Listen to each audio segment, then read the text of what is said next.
He takes on society's most controversial issues. Push back quite forcefully on this simplistic notion that some kind of mental illness diagnosis would have predicted a mass shooting. Examining social, economic, and political issues through Vanderbilt Center for Medicine, Health, and Society. We started to build community around these big questions, health and illness in relation to matters such as race and gender and disparity and factors like that. Raised in the Midwest with a psychologist mom and immigrant physician dad, motivates his mission. My father is from Austria. He and his parents escaped the Holocaust. There's a long tradition of the importance of diversity and immigration in my family and the ways that immigrants can give back to society and make it better. And I think that was a big driving force for a lot of us.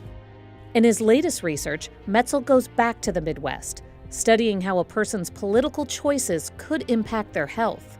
This sense of white identity politics was, in some instances, a more powerful driver than longevity or well-being for dictating how people behaved. In very pro-gun communities, what happened was that the people who were pushing for guns the most were also putting themselves at the highest risk because most gun death is gun suicide. Healthcare.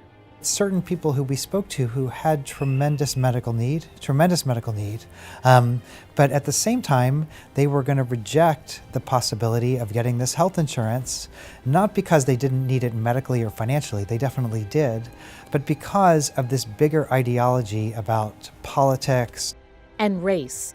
People could be incredibly empathic and not racist in their lives, but also be supporting policies or politicians that had profound racial effects and racial implications.